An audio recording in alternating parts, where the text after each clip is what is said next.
Thank you. Okay, well, thank you. And hi, I'm Bill Maher, and this is Politically Incorrect, the show that believes, along with Dr. Kevorkian, that suicide is kind of our way of saying to God, you can't fire me, I quit. Well, today my guests are Larry Miller, Jerry Seinfeld, Ed Rollins, and Robin Quivers. And we're going to be talking about focus groups, which is where they ask 100 people in a mall to make the judgments for millions, who then have to live with Michael Dukakis and arena football. Which is not surprising, since this is basically government by Family Feud. And we're going to be talking about criminal justice, which in this country is where, as in the recent Waco debacle, the FBI becomes obsessed with forcing out a group of people in a controlled compound behind barbed wire so that they can put them in jail.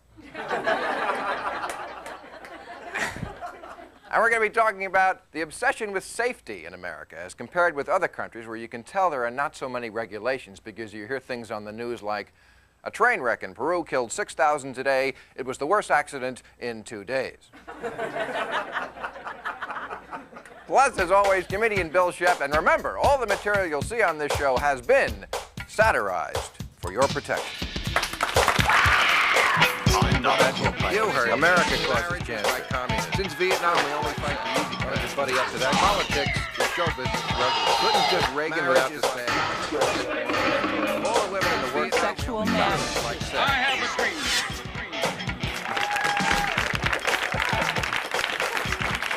Okay. Quiet. Welcome to the show. We're starting the show. Let's meet our panel. First, a good friend of mine who has recently branched out from his mastery of stand-up comedy to become one of the hottest actors working today, from Pretty Woman and the upcoming Undercover Blues, Larry Miller. Yeah. Yay.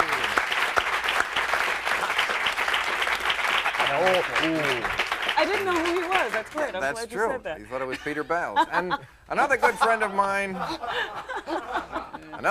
mine, quite simply, the Frank Sinatra of nouveau comedians, Jerry Seinfeld, ladies and gentlemen.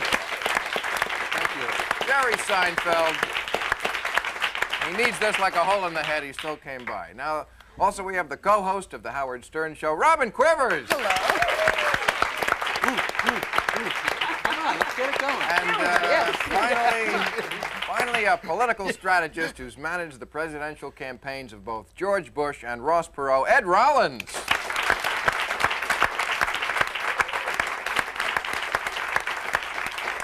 All right, fasten your seatbelts for a bumpy ride. Question number one.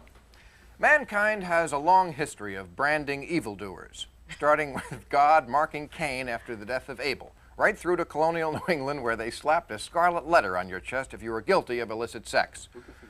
Of course, nowadays, if you have dangerous sex, they put an AIDS ribbon on your chest and you get to go to the Oscars. But other transgressors are not so lucky. Drunken drivers in some communities have to carry stickers on their cars, and sex offenders have been made to place a sign on their front yard advertising their perversity. And, crime most foul, some towns have taken to publishing the names of Johns when they arrest a hooker. The question is, does society have the right to rip the newspaper we're holding in front of our face, away from us, and punish our crimes with our very privacy? Robin, I know you're into the crime, punishment, and prison Absolutely. opinion business. What do you think about that? It's absolutely okay. Why should we, as quote-unquote victims, we should all have that stamped on our foreheads, victim, so that we're known as the people who get perpetrated upon. Because these criminals are running around doing whatever they want to do, and then they have all these beautiful laws to protect them when they get into court. You know, they get an attorney, they get appeals. You can't even put anybody to death in this country anymore. Yeah. It's ridiculous. This used to be a pretty good country, and now there's no death. Oh, boy. Darn it, Where are they we going to think get the audience from? Yeah, exactly. If we had death, if we wanted to come watch the shows. No, I mean, take the case of this guy, the sex what? offender. With Right. he's got a you don't want to sign. notify people No, that but he's got in a your sign on his. neighborhood. Look, maybe if you're still a sex offender, maybe laundry isn't your big problem. No, I mean maybe. Well, wait a minute. Maybe if you're a sex offender, you should still be in jail instead of getting a sign on your lawn. That's the thing. We have these beautiful little rules that they can only stay in for so long, even though they don't get any therapy. We let them out. I mean, it seems to me that's Larry. You know your Constitution. Look. Cruel and unusual punishment. If you got a sign on your lawn, what if you try to sell your house? It's just you know, possible. you got the Century 21 sign, And your then sex you got offender your sign. sign. You know, I mean, people are, honey, don't touch anything in the house. It's just possible, by the way, he had that sign on his lawn before the arrest. He's saying, you know, In other words, it's good for dating. he's going out for business. Right. He's got Right. the gold jacket on. Century 21. But do you think branding someone I is, don't think is that's the a good way to idea. go? And I mean, it seems like we're haven't talked about turning branding here. That We're is talking what about a branding is. sign. It's just like A it's like we sign. might as well have a dunking pool. I don't mind What that do you either. do when you're branded, when you know you're a man? That's right. Ed, you want to weigh in on this? Well, it pays to advertise. It'll become the new prestige symbol. The children will want to have the 16-year-old will want the car with the DWI plate because it'll be really cool in school. And it's just, you know, we have false advertisement. We have all these signs with beware mean dog. But- and you look behind it, it's not a mean dog. So I don't think it's any big deal. But don't you think it suggests a surrender on the part of the criminal justice system? I mean, that we're branding people. It's like they're saying, hey, So we do don't know you- what to tell. I don't Do know what you you're have a better saying. I don't solution? understand. I don't understand. I don't understand what anybody's saying. that's very You're important. saying that you don't like this or you do like I'm it. saying I don't like it. You don't I'm want to know saying- who the criminals are. Well, is this the way to do it? This is what they did in Salem, Massachusetts. They put How people about in if they- stocks. They They pilloried What them. if they have to Fine. wear their They hat at have like a that jaunty fine. angle? You know what I There you go. mean? What if we, All right. not so Yeah. severe, you know what I mean? At least we've come up with a consensus here, and that really is what the show is all about. All right, coming up, with this. All right. television is a product, not a branch of government, except, of course, for the Bloodworth-Thomason shows, which are television and a branch of government. And a travel agent. There you go. Yes.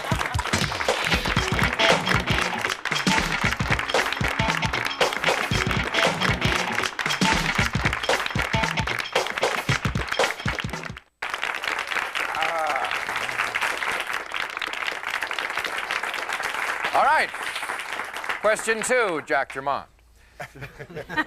Last month, Senator Paul Simon scolded Hollywood He's for... too fat, by the way. No, you're thinking of the singer. Oh. Senator Paul Simon scolded Hollywood for producing too much sex and violence, and at such high prices, too. Simon says, stand up. No. Come on, Bill. Simon says that we're being It's cable. says that we're being force-fed serial killings and car chases when what we really want is masterpiece theater. Now, this guy is either full of shiitake mushrooms or his bow tie is too tight. We get exactly the entertainment we deserve, the same as we get exactly the political leadership we deserve. Whether it's test audiences, sneak previews, and ratings with entertainment, or focus groups, primaries, and polls with politicians, the powers that be have gotten the science of monitoring our precise desires down to, well, the science. So the place to find blame for the quality of our leadership and the quality of television, present company accepted, Thank you. is the Mirror. Ed Rollins, would you agree with that? Well, the only reason we have elections still in this country is to see if the pollsters are right. You know, I mean, Americans are into choices, and obviously they have many choices. Just as many Americans didn't choose Paul Simon, who would prefer master theater, many Americans obviously like their sex and their violence, and maybe it's Masterpiece unfortunate. theater. Masterpiece theater. Yeah. It's been a long time. I don't watch anything but your Very show. quiet. He's the master. He's the Which master is of a the soundbite. masterpiece. Yes, but I mean, don't you think? I mean, leadership, to my way of thinking, requires thought, and focus groups just require research. I mean, they do the same But thing they with don't work, Bill. They don't work. The focus groups, all the research, it's all crap. My TV show, when we first did the pilot, You really need a plug at this point, Jerry. We all know you've got a TV. I would All right, hardly let's hear the history of Okay. his I TV would show. hardly We're call- all so interested. I would hardly call being on this show a plug, Bill. But anyway. And every time they tested it, What happened on your people, show? they hated it. Every time they test the audiences, they would hate it. Men Really? and women, 18 to 49 hates it, and 49 to 63, and 0 to 10 hates it, and everybody hates it. But we So kept who saying, made but the it's. decision?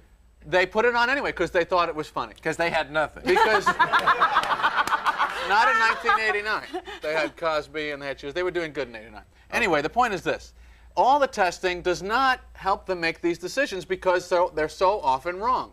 Are there people using these tests, however, to make decisions, they like certainly politicians? Yes, they are. What about? But they're not. It's not a science. They haven't eliminated the human element or the audience guesswork element. But they still do it. I mean, take a movie like Fatal Attraction. Everybody knows they changed the ending. The audience didn't like that Apparently she wasn't killed right. at the end. So the director isn't an artist anymore. He's like a tailor. You want cuffs? Fine. You don't want cuffs? I can do that. You know, you want to see her dead? Great. You don't want to see her dead? Whatever you want. I mean, what if they tested Last Temptation of Christ? The audience would have said, we don't want to see him crucified at the end. But wait a minute. And then how would the story come out? Be a whole different story. Am I right, Larry? You're familiar with the I think this is the story right here. This is how it would have came out. Look, you know what? I actually agree with Jerry on this because to me, you're taking people, when you have polls and research, you're taking people who may be nice folks at the ball game, but suddenly you're making them go, well, you know, it's about time someone asked me. For years, I know what's wrong, and then they skew their own opinions. Jerry showed the classic example of All in the Family. The first year tested the lowest ever on TV. Right. It's not that reliable that you could say it's going to obviate the whole system of artists making the decisions about their work. I promise you, though, those Obviated 1,500 people that no one knows who they are, who watch those little boxes, the Nielsen ratings, who don't agree with your show, you'll totally disagree with that particular But poll. you managed Mr. Perot's campaign, and when Perot I was did a wonderful job. I took him from first to third, which was from 45 days, which was the ultimate Republican dirty trick. When Perot was out there saying, what we've got to do is clean out the barn and look under the hood, people were going, yes, clean out the barn. I've been saying that for years. There's a policy. But I also think Look under the hood, exactly. And then when he said, well, we need a 50-cent tax on gasoline, they went, oh, glad we found that out about you now. Fortunately, they didn't find that out until about 2 days after he quit, so it didn't much matter. But I think you're all right in that people do lie in these groups. They always say yeah. they don't watch what they do watch. Right. You know, everybody's watching PBS when they're surveyed Right. Yeah, and try to find the ratings. But as They far as whine about variety. sex and violence, but who Yeah, makes Arnold no. Schwarzenegger the biggest But star? wait a minute. As far as we all look at the accident by the side of the road, Absolutely. and that doesn't mean it's our fault. There should also be some editorial policy so they don't show the snuff of the guy in the park. We've all seen that videotape 1,000 times of, as if it's hard news, of, you know, the great tragedy, again, watch how she gets killed now. You know, it's just a snuff film, and we'll watch it, but it's not our fault. It's the production editorial decision, and there is a fault there. Can't we all just agree? Yes, we can. Can't Why we do all we have just to- get along? Why do we have All to right. disagree on We- these? we- all of the we people can at all the get advertising along. budget is big All finally. All right, come next together. up, safety and stupidity. 75% of all accidents happen in the home. Of course, a lot of that is pregnancy.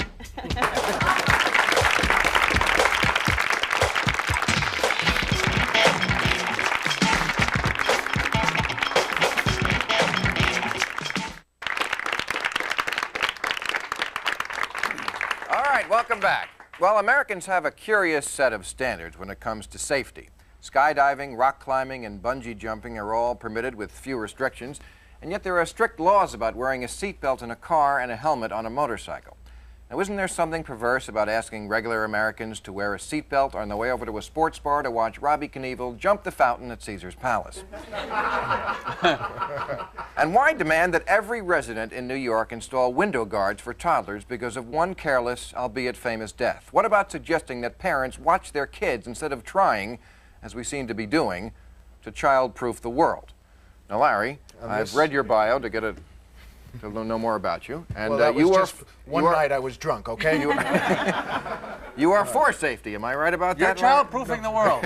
Stop it. EWI I'm plates. sick of those gloves with the string on them. Yeah. You know, oddly enough, in this case, I agree with Bill. Bill, right?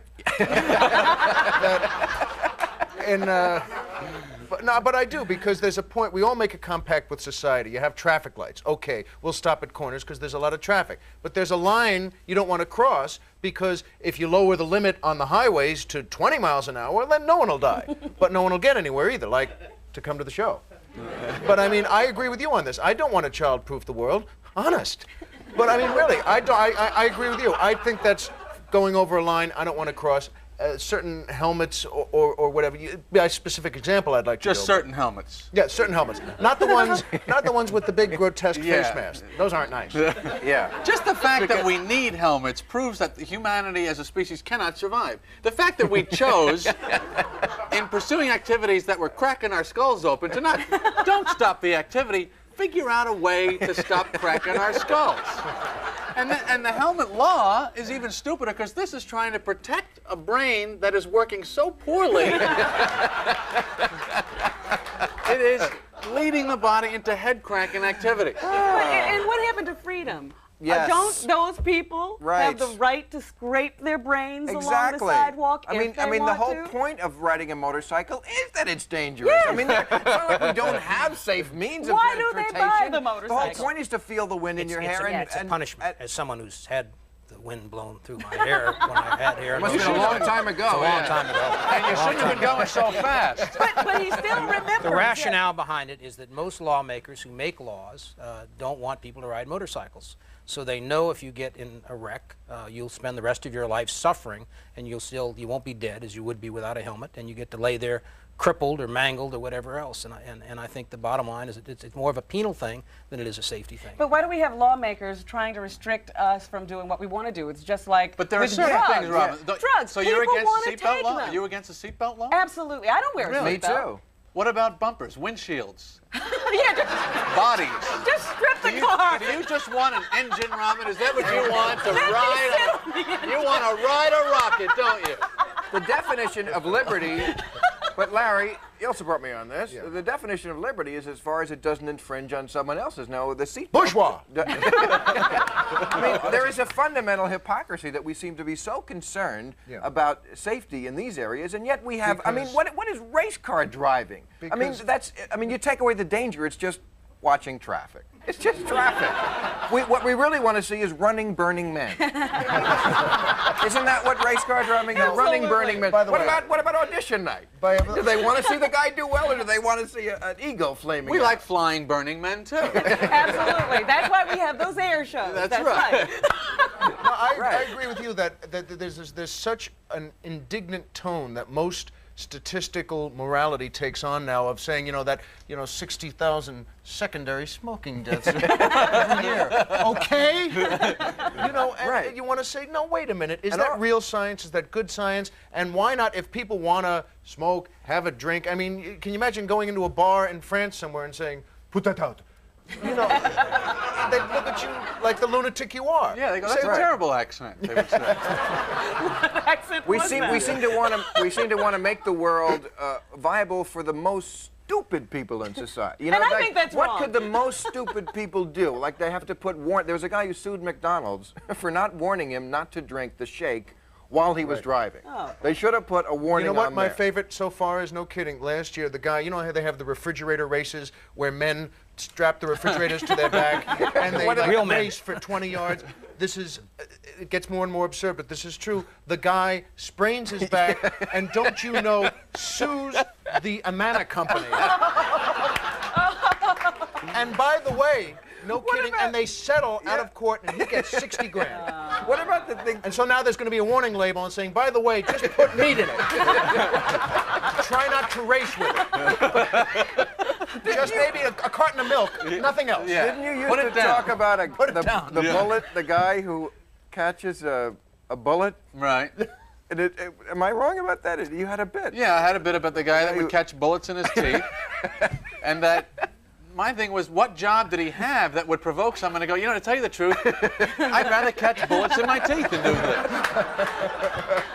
But truly, it's gotten to the point where we don't want to have to think about anything. We want someone to take care of everything for us, which is ridiculous. There's no more choice. Well, I Margaret disagree Thatcher's with all phrase of was this. great, the nanny state. Right. Everything that goes wrong. Right. If you Somehow, have to- let just, no personal responsibility. Just somebody help me. I'm for that. I think we should all be strapped in all the time.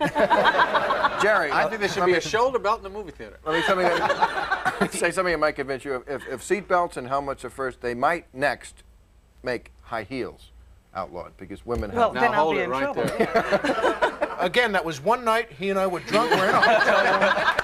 For God's sake, if it relaxes us, who's hurt by it? All right, well, that's it. I'd like to thank my guests, Larry Miller, Jerry Seinfeld, Ed Rollins, and Robin Quivers. I'll be back with Bill Shipp.